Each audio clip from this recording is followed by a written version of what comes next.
The past few years with COVID and all the grocery shortages, not being able to get our household essentials, and then now we are in inflation where also our groceries are impacted because of the prices of the groceries are just outrageous now. Just with the combination of these things lately, I feel like it's really important for us to learn ways to be more self-sufficient and not be so dependent on the grocery stores, other companies, other people for everything that we need.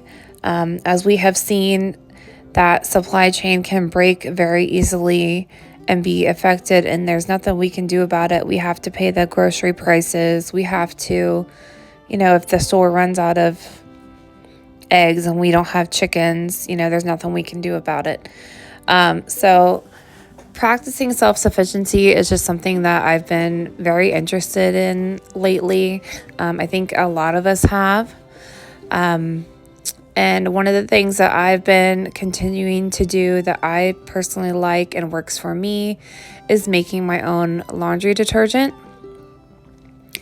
I like to make my own detergent for a few reasons. I like it because, one, I like to do it. I like to make things. I like, being crafty and doing things on my own. Also, it saves money. It's much cheaper to make my own laundry detergent and pay for it all at once, and then it lasts me a few months. If I were to buy regular laundry detergent for a family of 4, I think we probably spend about $60 a month on laundry detergent. But when I'm making my own laundry detergent, it usually costs around $60 or $70 now.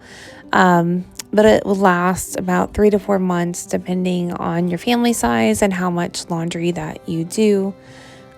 We have a family of 4 and I feel like I'm constantly doing laundry. But it lasts about 3 or 4 months for me. So it just saves money, and then I tend to change up what I'm doing. I don't always make it the same way, but I generally have the same ingredients. As you can see in the video, I usually use baking soda, borax, super washing soda,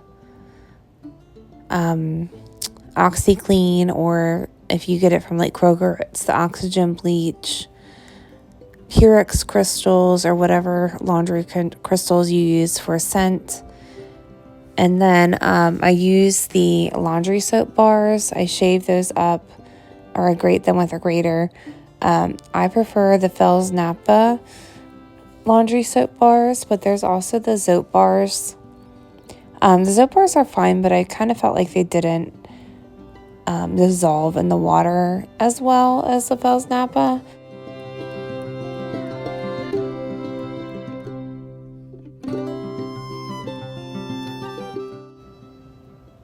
So after I have mixed all of my ingredients together, I'm going to take my soap bars, and then I just use this cheese grater. I actually got this from the Dollar Tree a few years ago, and it still works just fine.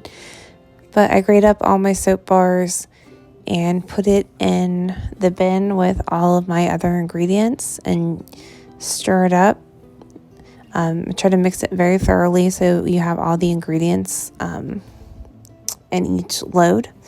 But I have them in my storage containers with airtight lids. This will usually fill up about 4 or 5 of the containers that I personally use. And then I just use the little scooper that comes in the OxyClean, and I use one of those. I use 1 scoopful for each laundry load, and it works just fine. Thank you so much for watching. Please like, comment, subscribe. Check out all my links below, and I'll talk to you soon. Bye. Take care.